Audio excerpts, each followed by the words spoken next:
아가서 제7장 말씀입니다.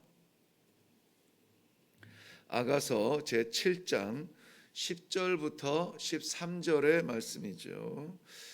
7장 10절부터 마지막 13절까지 말씀입니다.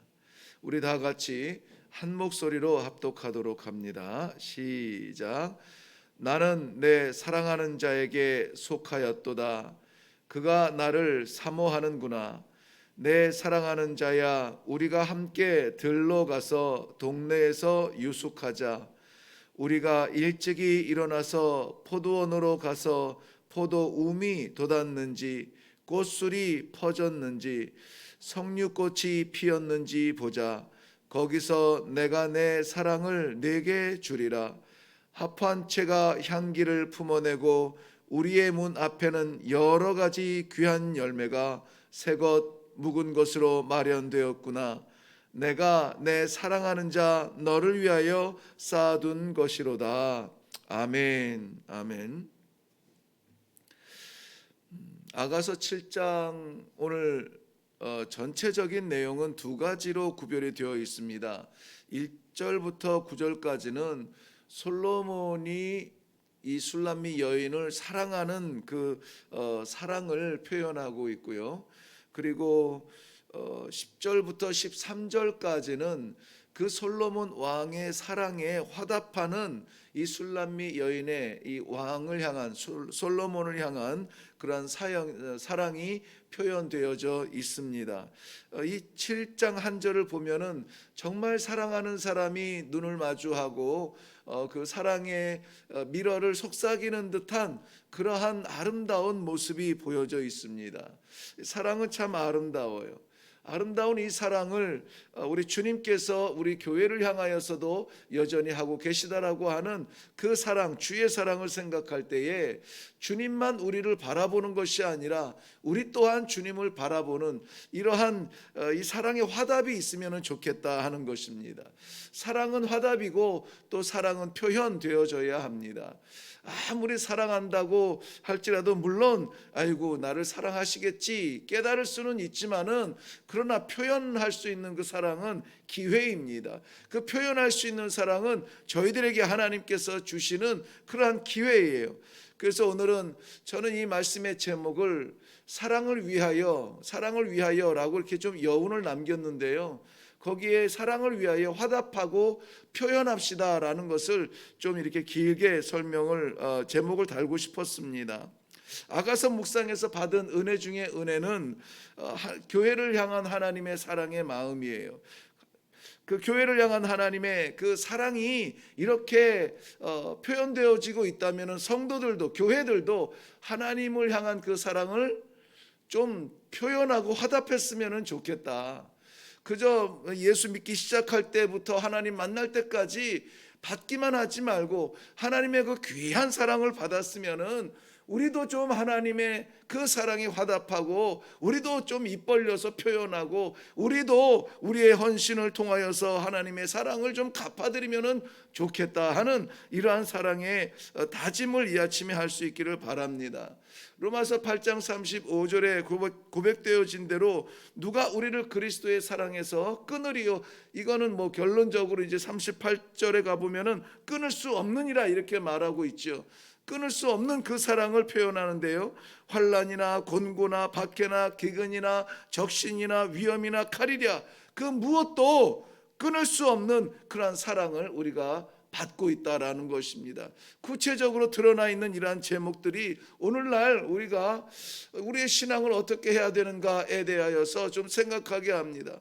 정말 환난이나 곤고나 박해나 기근이나 적신이나 위험이나 칼에도 굴하지 아니하는 하나님의 사랑을 우리가 받고 있다면은 좀 감격스러운 그러한 표현이 나타나야 되지 않을까요?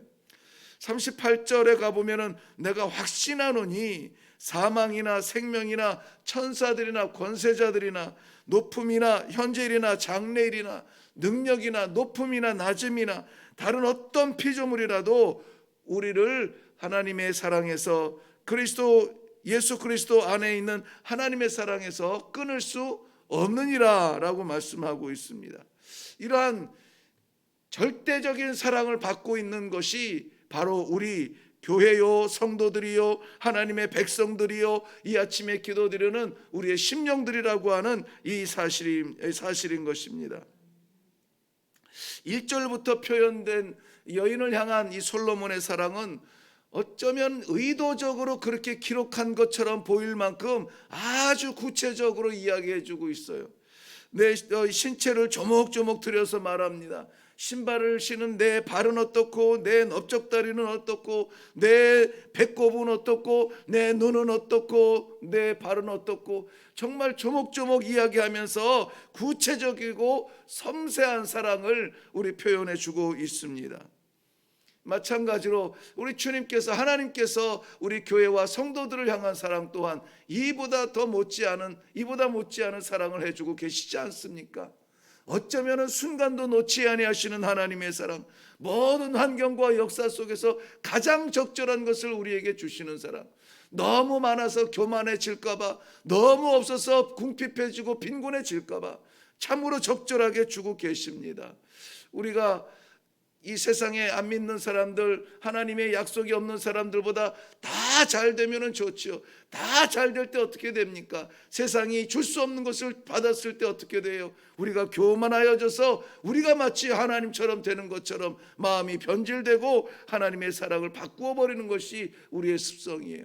너무나 잘 아시는 하나님께서 어린 신앙에는 우유를 먹이시고 성숙한 신앙에는 고기를 먹이시고 이 모양 저 모양으로 섭리하여 주시는 하나님의 사랑을 믿는다면은 오늘 우리가 만나는 이런 어려운 환경들도, 우리가 당하는 이러한 고통들도, 우리가 걸어야 되는 이 깊은 밤도 하나님께서 우리를 위해서 가장 완전한 사랑을 해주고 계신다라는 것을 믿으시기를 바랍니다. 하나님의 사랑에는 오점이 있을 수가 없습니다. 하나님의 사랑은 완전하시고, 하나님의 사랑은 충분하시고, 하나님의 사랑은 영원하다는 이 사실을 믿으시기를 바랍니다. 이 1절부터 8절까지 9절까지의 내용도 살펴보면 참 좋겠지만은 그것을 일일이 다 살펴보지는 못합니다.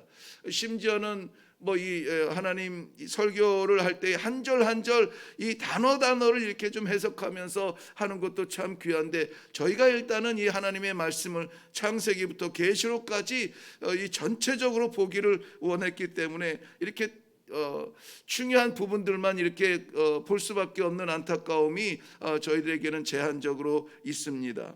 자, 이 솔로몬이 여인에 대하여서 이렇게 조목조목 섬세한 그러한 사랑을 이야기하는 데에 10절부터 오늘 우리가 함께 읽은 이 13절까지의 말씀은 여기에 그 술람미 여인이 그 사랑의 그 아름다운 표현들을 받고 감격하여서 술람미 여인이 솔로몬 왕에게 그 사랑을 화답하는 내용이 기록되어져 있습니다.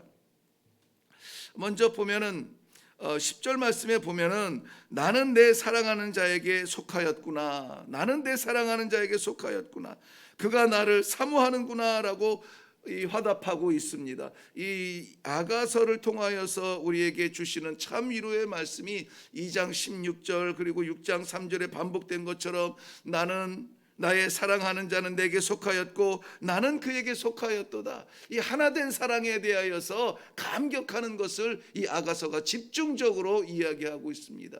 나는 내게 있고 너는 내 안에 있고, 우리 하나님의 이 사랑의 초청에 우리가 받고 있는 이 감격이 있다라고 하는 것입니다. 이 여인의 화답도 마찬가지입니다. 나는 내 사랑하는 자에게 속하였구나, 이것을 뭐합니까? 고백하는 거예요. 이것을 표현하는 것입니다. 2장 16절과 6장 3절에서 서로 하나가 된 사랑을 말할 때에는 나의 사랑하는 자가 내게 속하였다, 그러니까 상대를 이야기해서 내 안에 있고 나는 내 안에 있다, 이렇게 말씀하고 있잖아요. 근데 오늘 본문에서는 나는 내 사랑하는 자에게 속하였다라고 고백하고 있습니다. 내가 그 감격스러운 사랑을 받고 있음에 대하여서 이야기하고 있습니다. 주님의 사랑 좀 알아주면 좋을 것 같아요. 우리 주님이 나를 얼마나 우리를 사랑하시는지를 좀 알아주면 좋을 것 같습니다. 우리가 주 안에 속하였고 주님께서 우리 안에 내주하여 주신다고 하는 이 엄청난 사랑의 현실을 우리는 좀 직시하고 감격하는 그러한 성도의 삶이 있기를 바랍니다. 교회, 이것이 교회의 만족이고 이것이 하나님께서 교회를 사랑하신다라고 하는, 그리스도께서 교회를 위하여서 몸버려 피 흘려 값주고 사셨다라고 하는 이 감격이 있기를 바라요. 누구의 소유가 되기를 원합니까? 무엇에 매어 달리기를 원합니까? 무엇에 속해 있기를 원합니까? 아무쪼록 우리 비록 연약한 육신을 가지고 연약한 인격을 가지고 있지만은 이 모든 것을 덮으시는 하나님 안에 나는 내 사랑 안에 속하였구나, 이러한 소속이 분명한 사랑이 있기를 바랍니다. 이것은 화답이에요. 하나님 감사합니다. 나를 품으시니 감사합니다. 나를 잡으시니 감사합니다. 이러한 소유된 사랑을 오히려 자랑할 수 있는, 표현할 수 있는 오늘 하루가 되기를 바랍니다. 또한 두 중요한 바람이 있다면은 무엇이냐면은 함께 가는 것입니다. 다음 절 보면은 11절 내 사랑하는 자야 우리가 함께 들러 가서 동네에서 유숙하자라고 말합니다. 함께 가자. 이것도 2장 10절 말씀에서도 반복이 되었죠. 2장 13절 말씀에서도 나의 사랑 나의 어여쁜 자야 일어나서 함께 가자 하고 이 사랑에 초청을 해주고 있는 것입니다. 내 사랑하는 자 우리 함께 어디로 가자 오늘 본문은 말합니까? 들로 가자라고 말해요. 들로 가자. 여인이라면 누구나 이 솔로몬 왕이 있는 왕궁에 머무르고 싶어 하지 않겠습니까? 그런데 이 왕을 오히려 자기가 익숙한 들로 가자고 초청하고 있는 것입니다. 거기에서 이 사랑을 나누자는 것입니다. 거기에서 사랑을 나타내겠다는 것입니다. 우리 삶의 현장에서, 내가 자랐던 곳에서, 내가 땀 흘렸던 곳에서, 내가 애쓰고 수고한 그 자리에서 우리의 사랑을 다시 한번 확인해 보자라고 하는 것이에요. 왕궁에서는 누구라도 다 사랑받는 존재처럼 치장하고 옷 입고 멋있게 하고 다 그렇게 할 수가 있어요.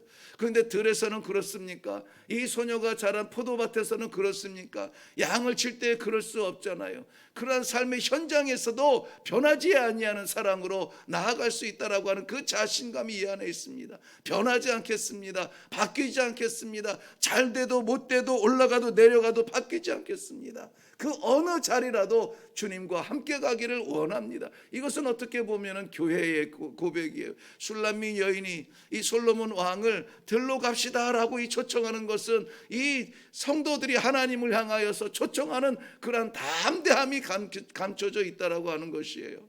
우리가 교회 안에 들어와서 거룩한 것 귀하지만 하나님 나의 삶의 현장에 가보실래요? 우리 집에 가보실래요? 내가 친구를 만나는 자리에 가보실래요? 이렇게 우리 하나님을 우리의 삶의 현장으로 초청할 수 있는 그러한 사랑의 담대함이 있어야 된다는 것입니다. 사랑은 함께 가는 거예요. 어디든지 함께 가는 것입니다. 좋은 자리만 함께 가는 것이 아니라 나쁜 자리에도 함께 가서 거기서 함께 이기는 것입니다. 이 설교 중에 개인적인 간증을 하여서 죄송합니다마는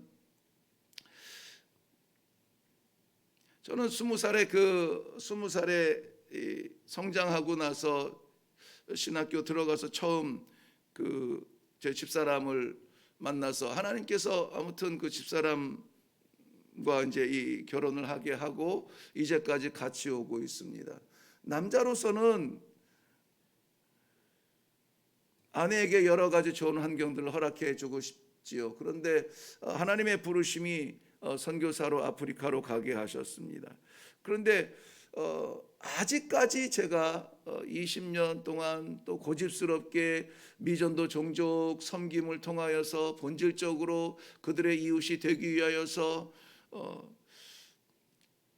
세상의 가치관에서는 참 쉽지 않은 곳으로 가서 사역을 할 수 있도록 하나님이 허락을 해 주셨는데요. 아직까지 저는 불평 한마디를 들어보지 못했습니다. 아직까지. 그 어려운 자리에서도 늘 힘이 되어주고 힘든 자리에서도 늘 곁에서 기도하는 모습을 보면서 참 감사한 마음이 있습니다. 물론 도시에 나가고 깨끗하고 화려한 데에서 그렇게 사랑하는 가정을 일구고 싶지만은, 그러나 그 사랑은 어디에서든지 변해서는 안 돼요. 오늘 이 여인은 자신의 삶의 현장이었던 들로 왕을 초대하는 모습을 봅니다. 우리 삶의 자리에 하나님을 초대할 수 있나요? 초대할 수 있다면 그건 살아있는 신앙이에요. 살아있는 사랑이에요. 표현된 신앙이고 고백되어지는 신앙이에요. 세 번째를 보면은 사랑을 위하여서 준비한 아름다운 모습을 봅니다. 사랑은 화답이라고 했습니다. 받는 데 익숙한 것이 아니라 받고 주는 그러한 화답의 사랑이라고 했습니다. 이 화답의 사랑은 표현이 되어져야 합니다. 12절 이후에 보면은 우리가 일찍이 일어나서 포도원으로 가서 포도움이 돋았는지 꽃술이 펴졌는지 석류꽃이 피었는지 합판채며 또 문 앞에 여러 가지 열매가 있는데 새 것으로도 어떤 거는 싱싱해서 맛있는 것이 있고 어떤 것은 묵은 것이 맛있는 것이 있는데 새 것 묵은 것이 다 준비되어 있다는 것입니다. 내가 내 사랑하는 자 너를 위해 쌓아둔 것이로다 그랬습니다. 너를 위해 쌓아둔 것이로다. 이것은 여인이 솔로몬에게 하는 이야기거든요. 이것은 교회가 하나님을 향하여 살 수 있는 말이어야 됩니다. 하나님, 우리가 주를 위하여서 준비했습니다. 아버지, 내가 주를 위하여서 쌓아놓았습니다 라고 말할 수 있는 그러한 성도들이 되어야 돼요. 늘 말씀드립니다만 받는 것에 너무 익숙하여서 하나님이 무엇을 주셔도 감사하지 아니하는 그러한 습관적인 받는 일방적인 사랑을 기대하는 성도가 되어서는 안 될 줄로 압니다. 우리에게 맡기신 건강과 우리에게 맡기신 시간들과 우리에게 맡기신 재물들과 우리에게 맡기신 기회들을 아버지를 위하여서 일을 하겠습니다. 아버지를 위해서 준비했습니다. 아버지를 위해서 드립니다. 아버지를 위해서 쌓아놨습니다 라고 말할 수 있는 그러한 사랑의 화답이 있기를 바랍니다. 사랑하는 성도 여러분, 오늘 말씀의 제목처럼 사랑을 위하여 우리는 무엇을 할 것인가? 하나님의 사랑에 감사하며 감격하는 화답하는 성도, 그리고 그 화답하는 표현을 할 때에 나는 하나님 것입니다. 하나님께 분명히 속해 있는 것을 표현할 수 있기를 바랍니다. 하나님 가시는 곳 나도 갑니다. 내가 가는 곳에 하나님도 가십니다. 우리 함께 가는 겁니다. 하나님과 동행하는 그러한 신앙의 확실한 다짐이 있기를 바랍니다. 하나님을 위하여서 드립니다. 나의 나된 것 내 것이 없사오니 아버지 맡기신 것이오니 아버지를 위하여서 드립니다. 준비하고 올려드리고 쌓아놓을 수 있는 그러한 드림의 신앙이 또한 오늘 우리들의 사랑의 표현이 되시기를 바랍니다. 기도하겠습니다. 살아계신 아버지, 은혜를 감사합니다. 이 아침에도 하나님 주의 사랑에 이끌려 이렇게 주님 전에 달려왔습니다. 너무나 감사한 것은 이 코로나 비대면의 방역 대책의 상승을 인하여서 저희들이 함께 예배드릴 수 없는 중에도 하나님께서 마음을 바꿔주시옵시고 정책을 바꿔주시어서 이렇게 현장 예배 20명까지 드릴 수 있도록 은혜를 베풀어 주시니 감사합니다. 오늘 이렇게 달려나와 예배드리는 자나 또 있는 처소에서 예배드리는 자나 모든 자들이 하나님의 사랑에 변함없이 화답하고 하나님의 사랑에 변함없이 표현할 수 있는 살아있는 믿음의 사랑의 사람들이 다 되게 하여 주시옵소서. 감사드리옵고 예수님의 이름으로 기도하옵나이다. 아멘. 저희가 오늘 기도할 때 좀 감사할 수 있는 것이 이 비대면 2.5의 그 정책이 그 현장 예배를 드리지 못하도록 그렇게 되어 있었고 20명이라는 이 숫자는 이 녹화와 방송 송출을 위한 그러한 그 인원으로 이렇게 이해를 하고 있었는데요. 거기에 어제 바로 제가 받은 공문에 제일 끝에 방송 송출하는 사람, 예배를 진행하는 사람, 그리고 제일 끝에 조그맣게 뭐라고 적혀 있냐면은 참석하는 신도, 그러니까 그분들은 이제 신도라는 표현을 했어요. 참여 신도 등 이렇게 해놨어요. 그러니까는 성도들을 포함해서 20명이라는 거니까 그러니까 저희는 새벽 예배는 아직까지는 20명이 되지 않으니까 그저 기도하기를 원하시는 분들은 예배당에 올라와서 이렇게 함께 예배드릴 수가 있겠습니다. 그리고 주일 예배도 그 기준에서 지킬 것 같고요. 모든 예배들이 그렇게 될 것 같습니다. 저는 얼마나 감사했는지 몰라요. 그래, 하나님 감사합니다. 마음껏 드릴 수 없음에도 불구하고 숨이라도 쉬게 하시니 감사합니다. 이 새벽 제단을 사모하는 주의 백성들이 그저 올라와서 기도하고 싶은데 그 마음을 알아주시니 감사합니다. 그렇다면 우리가 화답해야죠. 우리가 기도해야죠. 우리가 하나님 앞에 나아가야죠. 오늘 이것을 위해서 이제 조금 더 열리고 조금 더 이 확진자들이 줄어들고 이제 좀 예배드릴 수 있는 날을 허락해 주옵소서. 먼저 이것을 기도하고 그리고 우리 개인적인 기도하면서 내려갈 수 있기를 바랍니다. 다 같이 기도하겠습니다.